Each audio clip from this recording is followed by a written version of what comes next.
Hits like Coca-Cola, Levi Strauss, Johnny Carson and Mickey Mouse. The first star was James Dean. Elvis Presley, yeah, he's still the king. Some things are only imitatable. You can't beat an original.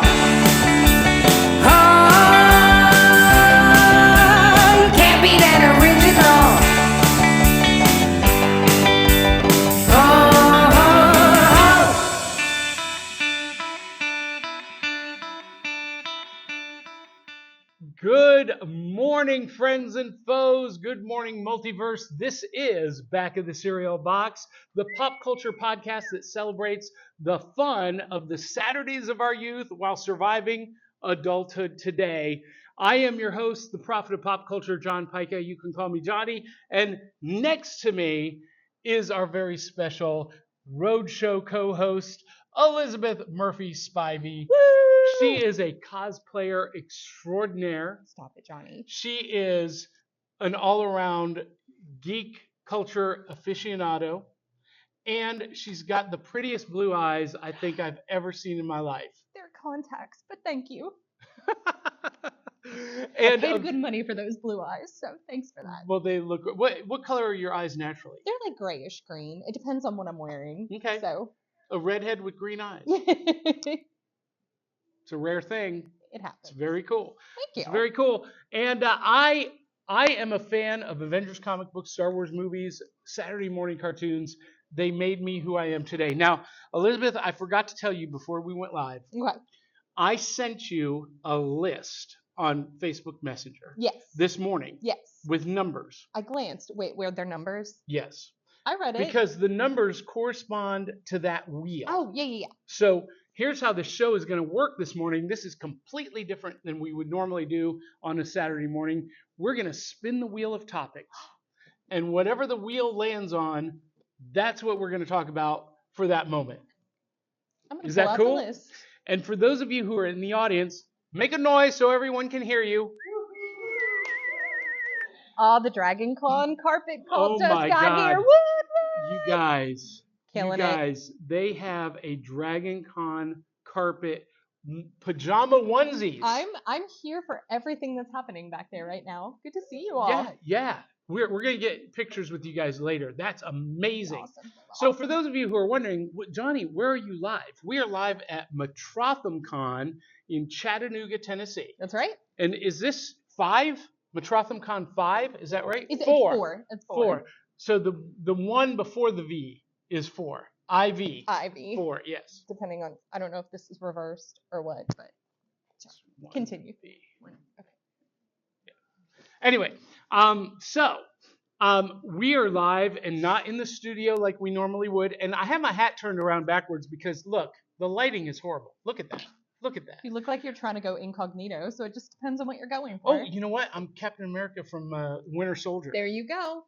It was all deliberate, people. Yeah. 100% planned. And you guys, can we just appreciate for a moment that I didn't even instruct her to do this, but Elizabeth took it upon herself to find a onesie and wear it to be in theme with the Saturday morning. I'm a dragon. I love it. But it's also kind of a pig. It's like a dragon pig. So, yeah. A fire-breathing pig? A fire-breathing pig. Yes. I It's love my party that. trick. I love that. All right, so let's get right to it. Let's spin the wheel and see what we land on. All right. No whammies, no whammies, no whammies, no whammies. How exciting. 3. 3. What is 3? Will it cereal? Ta-da! Hot Cheetos. So we're not going to do hot Cheetos this morning. Yeah, no, because I changed my mind. Oh, thank God. So instead, this week, I went to the grocery store and I found the brand new Kit Kat cereal. I like this way better than hot. So Anything. first thing we're going to do is going to do a taste test of the Kit Kat cereal. And then we're going to do a side-by-side comparison with the Kit Kat minis. Now you're going to have to wake me up from where I'm So lying anyone under in the table audience a who carb would like to box. come and partake and join us in this nonsense, we've got some bowls and we've got some milk and we've got spoons. Feel free to come on up and grab some. Don't be shy. They're like, Or you can be "What shy. about that?" Joe's like, you don't Shy have is to ask fine. me twice. Joe, go to town, bud. Joe's like, there's no place in Chattanooga to get breakfast. There's no McDonald's anywhere downtown. What is that all about, guys? Oh, there is. It's just further down Broad Street. You have to like actually get in the car and drive, which is a lot. So we are pouring this in the bowl. We're getting some milk. So when I was a kid, Saturday mornings meant big bowls of cereal, sitting down to watch cartoons, kung fu movies, Godzilla. We would go down to the comic book shop and get comics and, head to the pool. And, it was just about living our best lives. But when I was a kid, we didn't have smartphones or tablets at the breakfast table. We were reading the back of the cereal box. And I think it's important to note that this back of the cereal box isn't a back at all. It is a second front in Spanish. So there's not a whole lot to read unless you can read Spanish. That's true. But the back of the cereal box was our newspaper. That was our world. That was our portal to pop culture. Mhm. You're itching. Come on, come grab a bowl. Do it. All right. So here we go, Elizabeth. We've now look. I can tell already. This has got one of those non-nutritive cereal varnishes. Yeah, the kind that like wear out the roof of your mouth. Yeah. So the we tires ready? and light the fires. Here we people. go.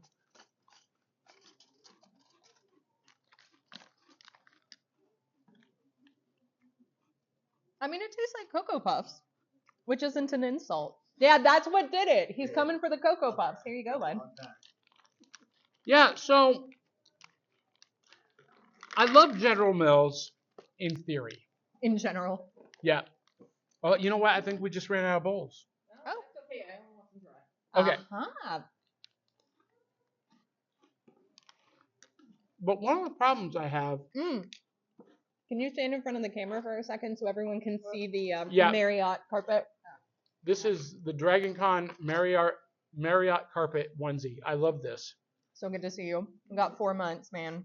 I'm ready. So quick side note, at Dragon Con, there are a couple of host hotels, right? And the Marriott used to have this very distinctive, as you just saw, very distinctive carpet pattern. And then eventually they decided to replace it. And Dragon Con is 100% all about the cults. Like we have so many cults at Dragon Con. Like we have the UPS guy, we have the carpet, we have Googly Eyes, the cult. My favorite was closed for cleaning. In 2021, when we went back to Dragon Con after being out with COVID, they had some time to clean in between every panel, so they would have this spot of like closed for cleaning. So we all saw that, and people turned it into a legit Dragon Con cult. In fact, like the Jawas in the parade group had like a closed for cleaning sign, and they were pretending to clean their parade float. It was amazing. My gosh, that's hysterical. Yes, but I think the first and greatest cult of Dragon Con is like the Marriott carpet, and it's huge and it's so nice. Every once in a while, I'll be out in the wild and I will see some Marriott carpet people, and I'm like, shout out! Hey, do me a favor. Attach your mic to your lanyard. Is it too low? No, it's right spot. It was just getting moved that way. That's fair. Yeah. Good. Yeah. Yes. Put it on the other one. Okay. This is how the sausage gets made, people. Good. We might edit that. We might not. All right. So what do we think? You think it tastes like Cocoa Puffs? What do you think? Cocoa Puffs? Cocoa Puffs? True. I could tell right away. It has this non-nutritive cereal varnish on it. And if anyone knows what reference that is, gold star to you. So the milk is non-osmotic. So the milk doesn't penetrate, and it protects the flavor. All right. So here's the true taste test, though. So Kit Kat versus the real Kit Kat, and will Kit Kat Minis cereal? I think it will. Go big or go home. That's right. I want to function later, so I'm just gonna have one. Yeah, we'll try one dry first. Oh yeah. Just so you know, this is also unicorn fudge, according to the back. It just makes it yummier. Oh, okay. Mm-hmm. Who wants some regular Kit Kats? Come get some. Yeah, he's like, So I put the Kit Kat right in the bowl. Johnny, you don't mess around. I don't. So will Kit Kat cereal? I know the answer to this right now. Will it cereal? Is that a yes? Is that a heck yes? Mm-hmm. I'm wearing a microphone, so I can't cuss today. It's hard, but I'm doing it for y'all. See the pyramids along the Nile. See the marketplace in old Algiers. I think that Johnny wants to take this cereal for a fancy steak dinner is all I'm saying, but It is the fancy steak dinner. That's all I can do. Mm-hmm. But is this a winner? I mean, I'm kind of on a scale of 1 to 5 bowls of cereal. I'm gonna give Kit Kat a solid 3. I'm gonna give it a 3 too. Yeah, Mini chocolate chips mixed in with this, I think would be really good. And like, because to me, Kit Kat is not like chocolate graham crackers. It's like the graham crackers and then the chocolate on the top. So I feel like there needs to be like a separation in order to enjoy both. Did you know that Kit Kats are made from other Kit Kats? Cannibal? You knew that. When they're manufacturing Kit Kats and they break apart and they fall off into the bin below, they just recycle them into the next batch. Yeah. So that's Captain Planet would approve. yeah. All right, let's spin the wheel again. Okay. Let's see what we got. We did 3. We should probably erase 3, but we're not going to. We know. 7. All right, let's see what 7 is. 7. It's a fun kind of story. Ooh, in It's a Fun Kind of Story, Elizabeth gets to pick a card from our favorite game. It's kind of a fun story. And you get to pick a card. Okay. And whatever the prompt is, you have to tell us a story about that prompt. Okay. Are you ready? I have a 5-year-old. I am primed for this game. All right. So they don't spread real well. So you just kind of Oh dear. yeah. Is it like a fictional story or a real I would prefer story? it to be a true story. So what's the prompt? When was a time you had good intentions but everything went wrong? Ooh, when did you have good intentions but everything went wrong? Every day. How do I lock that down into one story? Well, we'll talk about Dragon Con. Mm-hmm. There was this one time. Okay, I have this thing where This one time at band camp? actually specifically this one time at Dragon Con, I had a margarita at lunch, maybe 2 margaritas, and my friends and I were walking and I was paying no attention to the world around me, and I got my skirt stuck in an escalator, and luckily it was a very cheap skirt, and it ripping apart was fine because it was Thor. It was like the Thor with, anyway, we'll get there.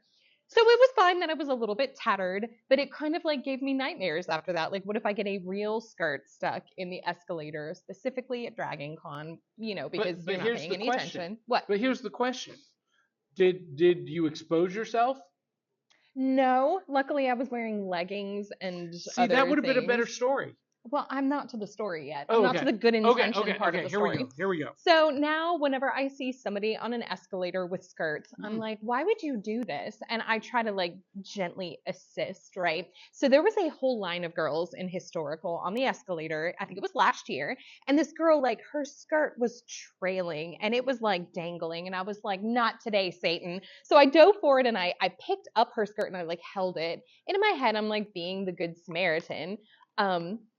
We get to the top of the escalator and I'm like, I just kind of like, I'm trying to like fling it so it falls gracefully, but apparently she wasn't expecting like her skirt to move independently of her movements because it threw her off and she tripped and she crashed into the girls in front of her. And it was like this whole line of people like doing like this awkward falling forward move. So of course I took no responsibility for my actions. I scurried away like any good Samaritan who like muffs it up, and yeah, so well-intentioned but awkward is basically my family video motto. Of this anywhere? No, there might be. There's probably somebody filming it. Somebody was probably taking a selfie and That's watched got the to whole be thing because happen. that's like an America's Funniest Home Videos moment. I know. I was just trying to be nice. I was trying That's to $1 rescue million her winning video. petticoats. I would want somebody to do it for me, but then I would also be the one tripping into other people. Thank you. You're Bravo. welcome, petticoat girl. You're welcome. And maybe she's watching right now and she's like, Is that what happened? ah. She's like, is that why I tripped getting off of it? And that's the worst part. I snuck away so that she would just think that she tripped and didn't think that I was arranging her skirts a little bit too enthusiastically. I love this. That's fantastic. Bravo. Now you know my dirty laundry. Take your card back, Johnny. Spin the wheel. Let's do it. So we did what we did 3 and 7. One. Let's What's see what number one? is. One. Movies that deserved a sequel. Okay, so this is the interactive part of this morning's conversation. Movies that deserved a sequel and never got one. I've got a list. Like Silverado. Did anyone ever see Silverado? Mm-hmm. It even said at the end of the movie, "We'll be back," and they never came back. Like womp womp. Rocketeer should have had a sequel. It Agreed. should have been a franchise. Last Starfighter needs a sequel. Oh yeah.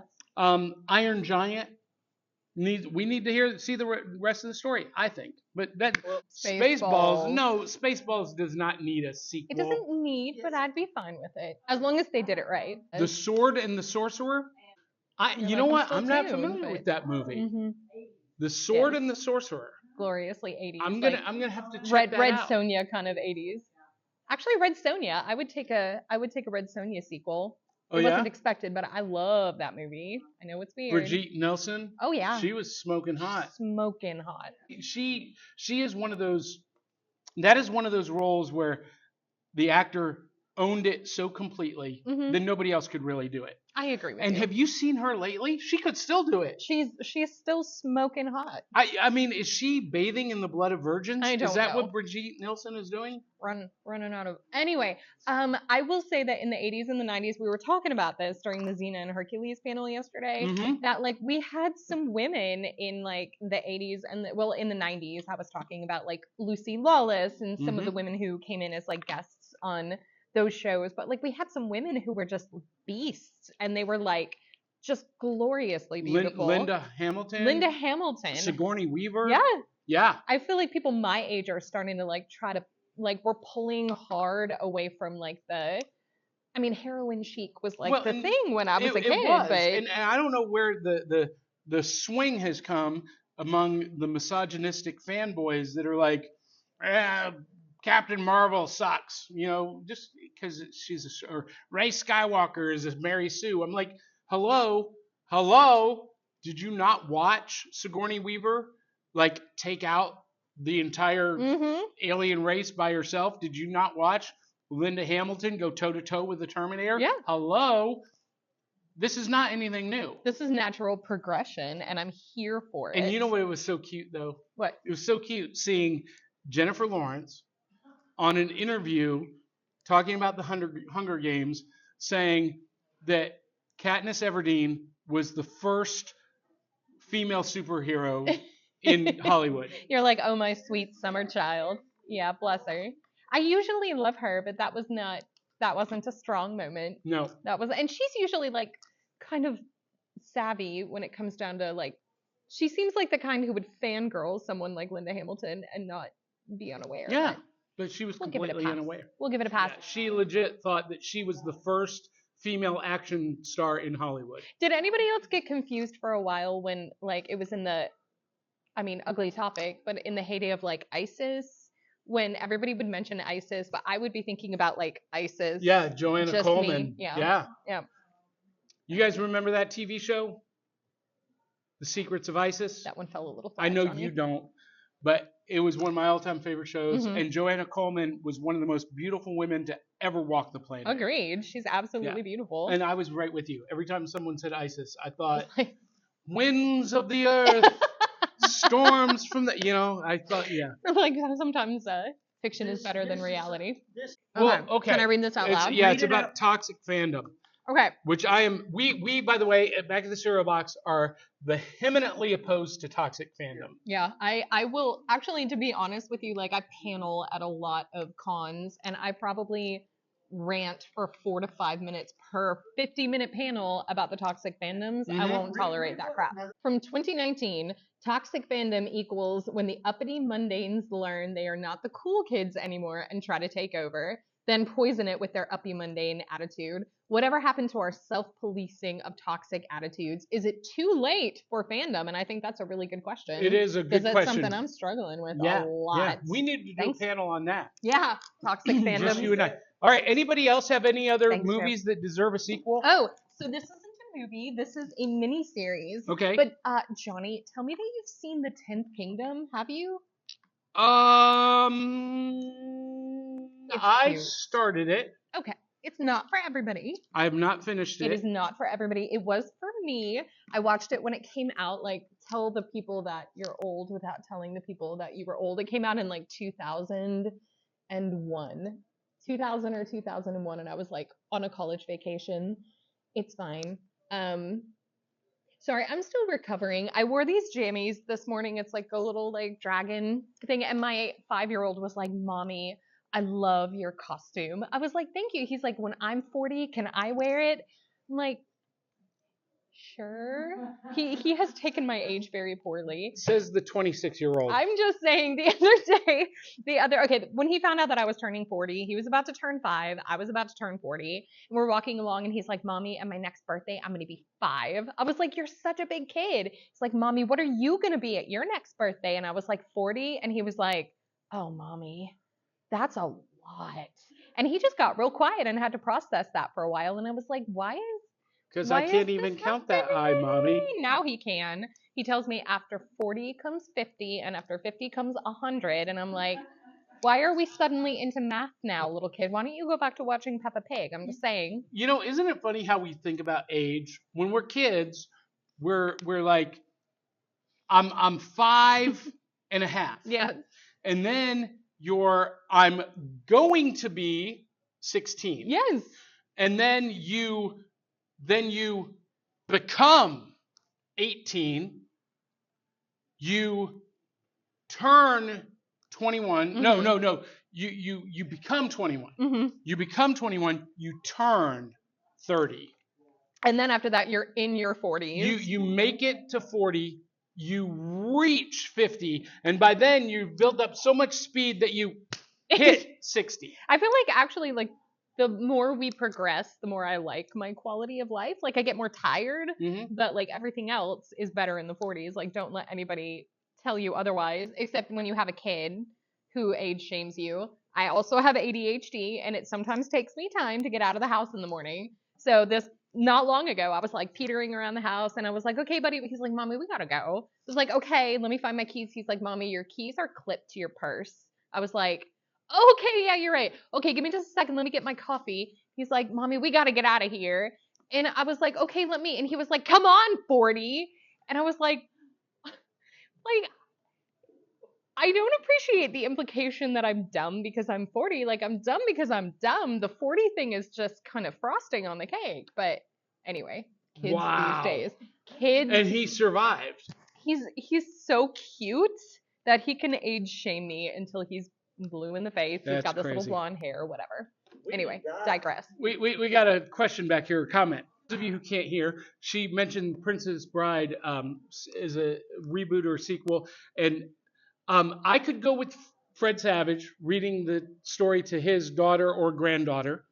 That could be cool, but absolutely, it needs to be a Princess Bride Muppet movie. So that would work on every level. I would like to add to that. I am not often like, oh, the book is better than the movie. And I will get absolutely stoned for this, I'm sure. But I actually really like the book a lot better than the movie. Have you ever read the book? I have. I thought the book was so sweet and so precious, and the movie is so sweet and precious. But there were things I really liked about the book that they didn't put in the movie because it's a movie. Whatever. Yeah. So if they were to take the Muppets, if they were to do a Muppet adaptation of the actual book, then it wouldn't be like trying to change the original movie. It would be a completely different thing. It would be like, no two Peter Pan films are the same. And nobody is like, oh my gosh, they're just they're trying to change Disney's cartoon Peter Pan. No, it's like you have different Peter Pans, and that's fine. But there are toxic fans who think that. Oh my god. Oh, they have to reboot everything and remake it. It's just a big cash grab by Disney. We're not going to get into that this morning. We're going to spin the wheel We're gonna again. have a happy time. 1, 2, 3, go! No whammies, no whammies, no whammies.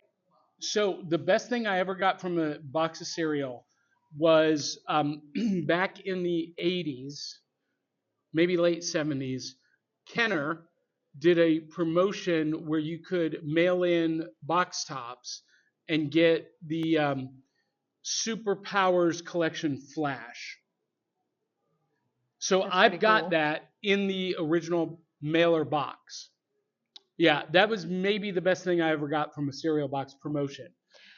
I had to eat 3 boxes of Kix to achieve this, but in 1997 they did like a special DVD of like the making of Star Wars to celebrate like the 20th anniversary, and Kix was like, you can get this if you eat all this Kix, and my parents were like, you can do it, but you have to eat the cereal.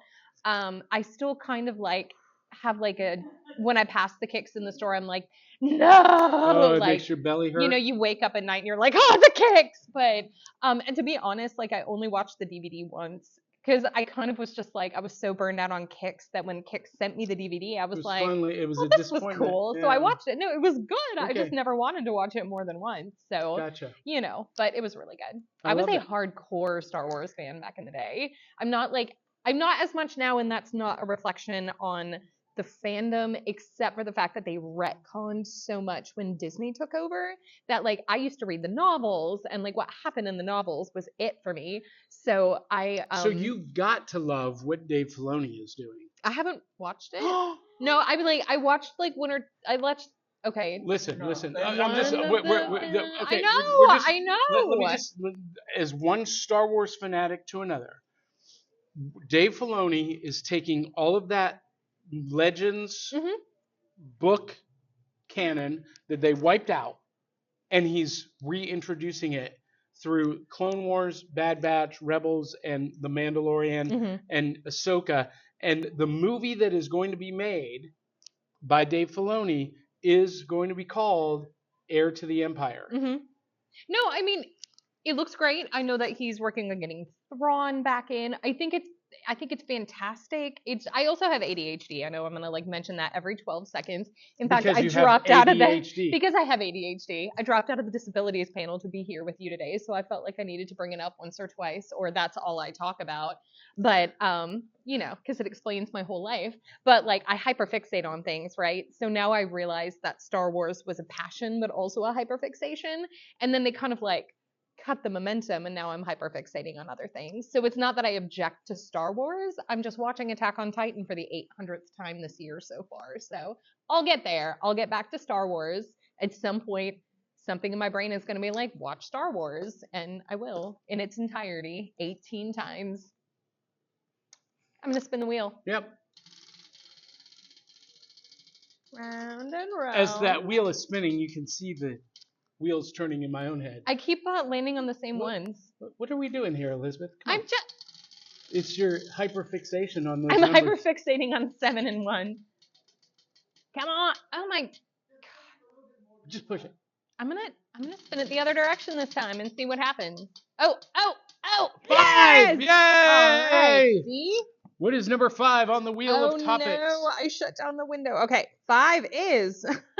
Good timing. Star Wars versus Star Trek. Wow, what do you know? What do you know? This is another interactive part of our show this morning. For me, I am a Star Wars fanatic. Star Wars movies and Avengers comic books made me who I am. In 1977, I was 7 years old, and I saw Star Wars A New Hope. It was just called Star Wars back then. Opening night in Canton, Ohio. We had pepper steak stir fry for dinner. I was wearing a maroon velour zippered shirt from Sears and Roebuck's, and my hunter green corduroy toughskins from Sears and Roebuck. You know what I'm talking about. Your knees, your knees would wear out before those pants did. And And we went and saw Star Wars, and so when Darth Vader stepped through the frigate, I was like, I want to do that. I didn't know what that was, but here I am today on camera for you guys. So Oh no, my room was like a fandom like shrine, right? Like all of my friends had like Jonathan Taylor Thomas posters up, and I had like Han Solo and Luke Skywalker and Indiana Jones. See, I'm enamored now. So I got to ask this question. So Okay. when I was a kid, I had a poster of Linda Carter as Wonder Woman in my bedroom. And Speaking of beautiful blue eyes. yeah, and let's just put it this way. This is embarrassing, but that Linda Carter poster is how I learned how to kiss a woman. Did you ever do that with Han Solo or Indiana Jones or Luke Skywalker? Yeah, I knew it. But for me, Star Wars is the king, but I do love Star Trek Deep Space Nine because it's good Star Wars. Okay. Kate Mulgrew is like the perfect woman as far as I'm concerned. So with that Voyager, I'm sorry. Yeah. I like drank so much coffee this morning and yet I don't feel like it's fully vested yet. So okay. I don't know if I can choose. Are we talking about what's better or what's preference? And I don't even think I can choose there. Like I think they're so good. Like we watched your personal preference. I mean, I was obsessed with Star Wars as a kid, but we also like watched Star Trek, sometimes at dinner at night. I grew up on like Voyager and Deep Space Nine. I didn't as much get into Enterprise. Like my family was obsessed with the movies. I'll watch anything with Carl Urban in it. Let's be real. Thank you. Amen. Wait, so what series was he in? He's in the movies. He's the new. Oh yeah. Oh yes. I forgot. I completely forgot. I never forget about Carl Urban. Here's my thing. For me, the argument of Star Wars versus Star Trek is very similar to the argument that we had last night of DC versus Marvel. Right. So Star Wars versus Star Trek, Marvel versus DC. DC is kind of like Star Trek. It's that utopian ideal, the city on a hill. The people are perfect people, and Star Wars is like Marvel. It's this used universe. It's this ground level. The people have real problems and real struggles, and I mean, the people in Star Trek don't even know how money works. So I feel like that's a really apt comparison, though, because I feel like in Marvel, there's a lot of people who have superhuman powers and are putting them to use. Whereas like in Star Wars, you have like the Force, and that's what they're using to fight. Whereas with Star Trek and DC, it's more like normal people who are using technology and trained abilities. Does that make sense? I don't know. Maybe all throughout science fiction genre fare, comics, movies, TV, whatever, our geek genres have always pushed the social envelope and been very socially conscious. And only in the last 5-6 years has our fandom become like toxic towards that. I think that when I was growing up, politics was kept different from everything else in life. Like you didn't, or at least in my family, in like the situation where I was, you didn't talk about who you voted for. It was like things were less likely to lead to political conversations. Like it was something that was avoided and kept very private. And I feel like there's a lot of topics that are more easily conversed about now, and some I appreciate, things like mental health, like eating disorders, like ADHD, autism. Like let's talk about that till we're blue in the face. Like I think that's very powerful, and it's been a complete game changer in my life, being able to like understand who I am as a person more as a result of people talking about it. However, I feel like the rabidness of the political discourse has leached into our fandoms. Yeah. Honestly, like I do feel like a lot of the arguments are politically based. Like my number 2 favorite fandom is Attack on Titan. And I'm not going to say fandom. My number 2 favorite like manga / show is Attack on Titan. The fandom is a lot. I would say almost like the most so of any fandom, and it would be heavy spoilers to go into why. But I mean, the thing that makes compelling TV, we'll talk about Star Wars, is that you can, if you are a savvy, open-minded person, you can see the two sides in every conflict. Like, you have people who love the Jedis, and then you have people who are highly cynical of the Jedis, and there's plenty for both camps to feed on. You know what I'm saying? Yeah, I was never an Obi-Wan Kenobi fan. Yeah. I think he's a manipulative douchebag. Yeah. But there are other people who think that he's like the golden hero, and that's not to say anybody's right or wrong. Like, there's plenty of fuel for both. So I think a good fandom has, and especially lately, maybe I'm just more understanding of life now, or maybe it's that they're really focusing on this, is that I am a lot more aware of like the gray areas and like the nuances now than I ever was before. Instead of being like, oh, this is black or this is white, we have good guys, we have bad guys. What we actually have is a lot of different circumstances. We have a lot of different personalities and history and whatnot. And it's possible to be sympathetic to who we were supposed to not like. And it's possible to be wary of the people who are supposed to be the good guys. Like, I'm going to call it like Game of Thrones and things like that. I like, love this discussion. Is it too much for a cereal box? So how many of you watching this morning for the first time are like, wow, there's so much depth in the fun of the Saturday pop culture of our youth. I didn't even realize. I'm in panelist mode right now. Yeah, I know. And you made the comment in the back about a lot of it depends on what our parents liked. Mm-hmm. My dad was a John Wayne Western fan. He hated sci-fi, but he loved those old Westerns, and we watched them all the time. Okay, I love John Wayne, though. And well, yeah, who doesn't? Exactly. And you know, Star Wars is a Western space opera. Mm-hmm. It is a Western in space. So it makes sense that I kind of gravitated to that even Does it sometimes feel like it's justification, like, I want to watch this, so I'm going to make it okay? So my parents were very formal, but David Bowie was always allowed in the household, and like gradually like things relaxed, and now they're let the good times roll. But yeah, that gum. I mean, it was just a different time, though. It's funny to explain how we lived to younger folks sometimes. Yeah. I grew up in the satanic panic of the 80s. Oh my gosh, right? I grew up in that too. I remember. I couldn't watch Smurfs, couldn't watch Dungeons and Dragons.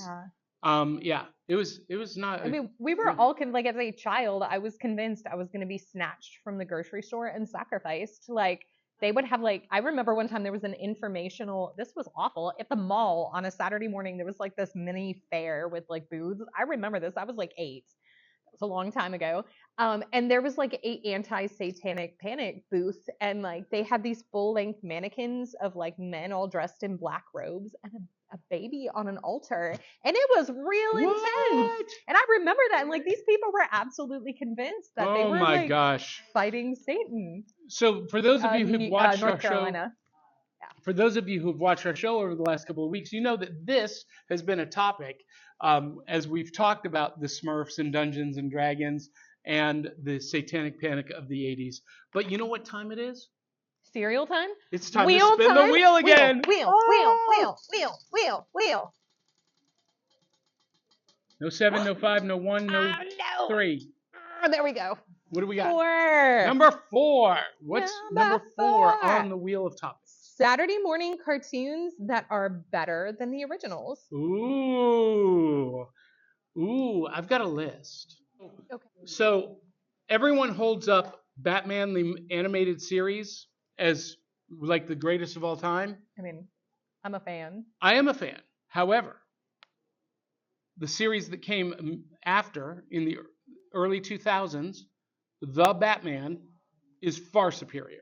Okay, so Spider-Man and His Amazing Friends, and you think the 90s, Spider-Man 96, I think it was, is better, and many people would agree with that, and I would submit that Spectacular Spider-Man was better than the 90s Spider-Man series. Phenomenal. What do you think? I mean, I'm a big fan of the movie Josie and the Pussycats. Okay. So I'm gonna put it out there that is better than the original. Okay. All right. You know, I've not seen the movie. Johnny, you need to take the time. It is precious and adorable. The soundtrack is fabulous. Like I have the soundtrack on CD because it's like adorable girl punk music. The actresses are all precious. No, okay, I can do this. Alan Cumming Oh yeah. plays. Okay, it's got like Parker Posey and Alan Cumming. I mean, it's like a good cast of like solid people that you would recognize. I think you should take the time to watch it. You know, would be charmed. it's been on my list, and I forget about it. I did watch the Gem and the Holograms movie. I never got around to that. Did you like it? It was a decent movie. It was Like, not a good Gem movie, That's fair. but it was a decent movie. So Molly not better Ringwald than is the in it. original. Oh, she's so cute. I love Molly Ringwald. She's forever cute. The original Transformers, there's nothing that has surpassed that for me. But see, here's another example. I loved Voltron as a kid, Defender of the Universe. Mhm. But on Netflix, there's a new series, Voltron, Voltron Legendary Defenders. You don't think it's better than the original? I think it's far better. Better written, better animated, more compelling. There are real stakes. But your mileage may vary. I've never seen the original in the original Japanese version. Same thing with Battle of the Planets. I never saw it as Gatchaman. I only have seen the American versions, and I know I can go back and watch them in the original forms, but I don't. Because I wouldn't remember them the way that I remember them. Yeah, it's a nostalgia thing. It's okay to like what you like. Yes. But if they were to announce a remake, a new series of Battle of the Planets, I'm all in. And the Russo brothers are planning a movie. Anybody else have any Saturday morning cartoons that you think are better than the original? I'm gonna do a deep cut. Uh-oh. I'm gonna say that X-Men Evolution is better than the '90s Marvel X-Men. I was gonna say earlier that I think that the original cartoon is better than all the things. I'm just saying. The cartoon series is better than all of the movies by far. Are you excited about the new continuation of that series coming on Disney Plus? Do you know about it? X-Men '97. Yeah, Right. Yeah, it's going to continue from where the original series ended. Did you guys ever watch the TV movie Generation X? Yeah, Is that what it was called? Do you yeah, remember that? it is. And yeah, no, I don't remember it. You don't remember it? I wiped it from my mind. Oh my gosh, I loved it. Because I loved the comic book series, but Yes.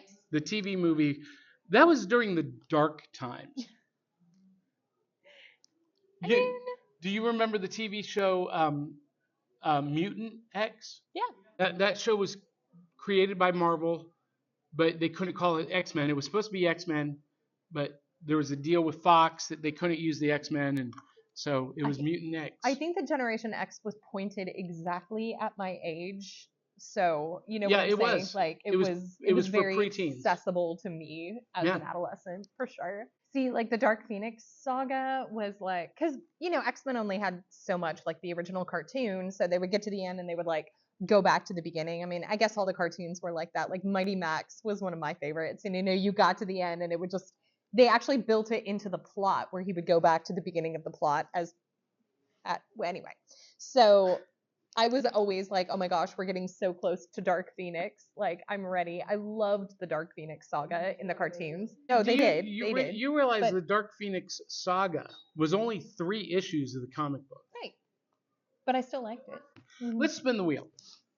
Do. Yes. What do we have left? Wait. I think we only have 2 and 8 left.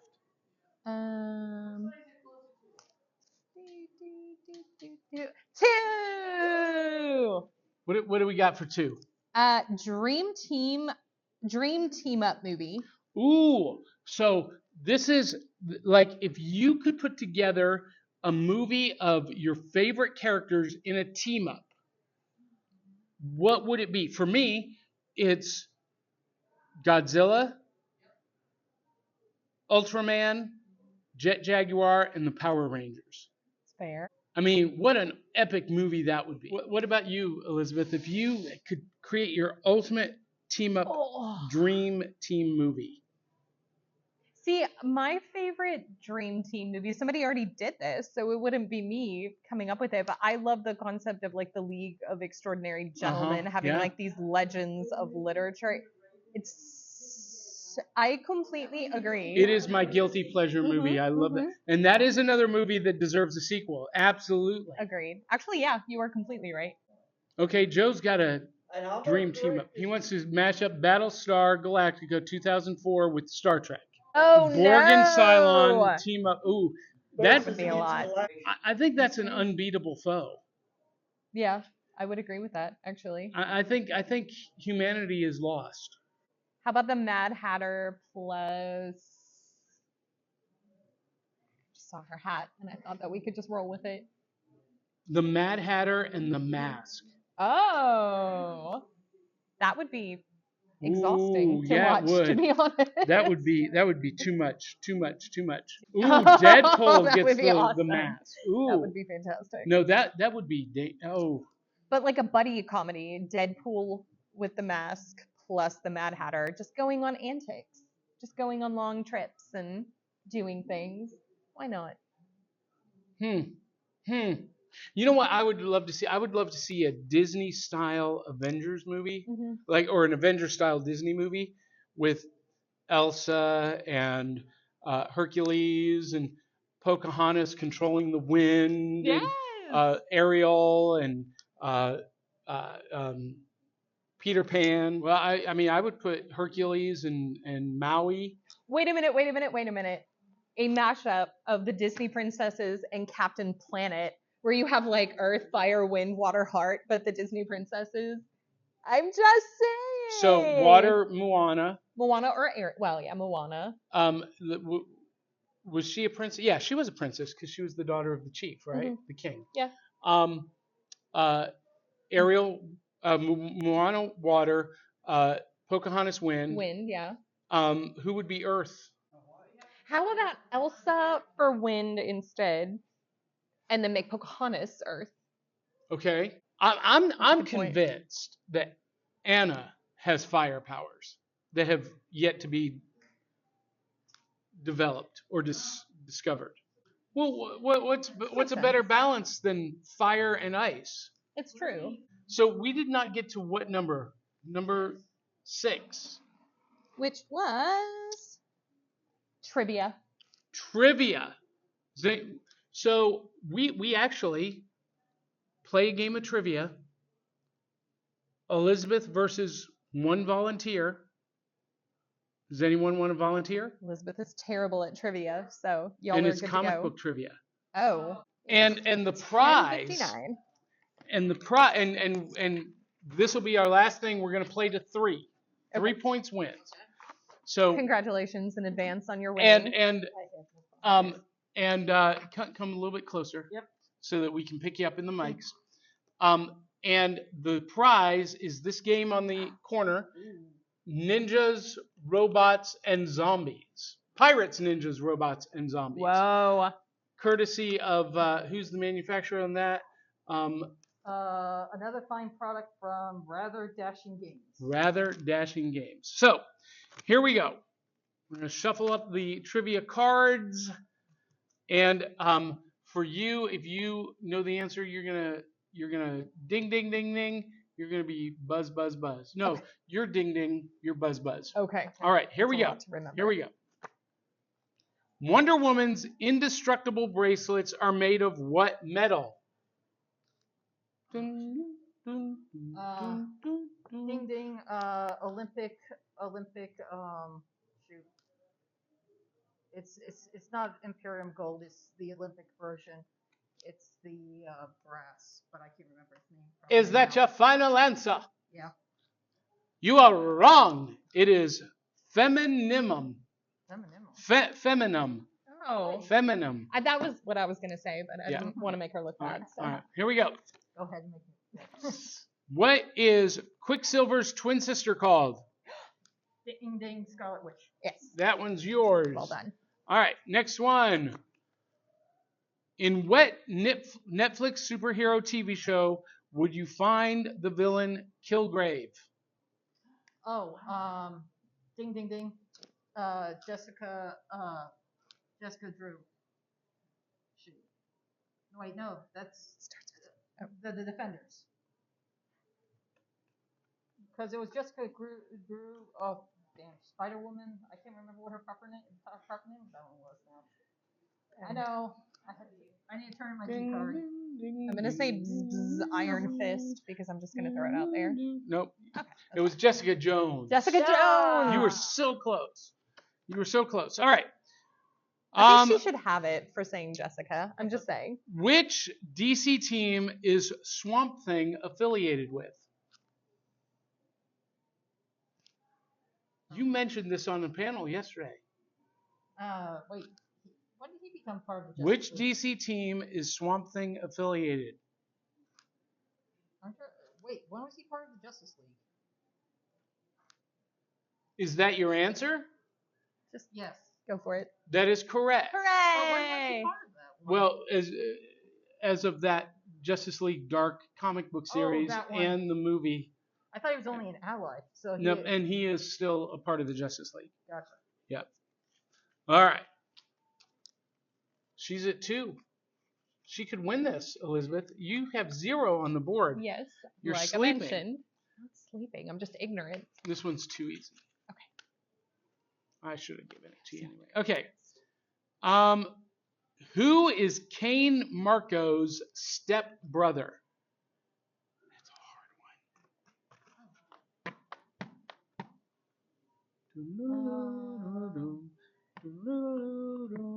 Wait. Kane Marco's stepbrother. Yeah. Somebody in the X-Men.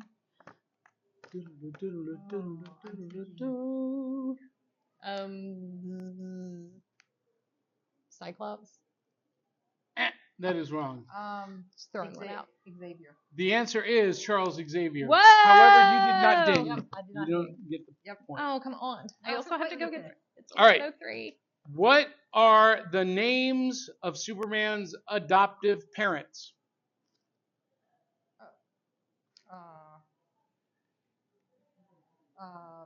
Ding, ding, ding. Martha and I always think Hawkins, but Jonathan. That is correct. You win all 3 points, and you win the fabulous game. Take that home Hooray! and enjoy it. If you like this show, make sure you contribute at buymeacoffee.com/cerealboxpod. And until the next time, love you, mean it. We'll catch you on the back of the cereal box.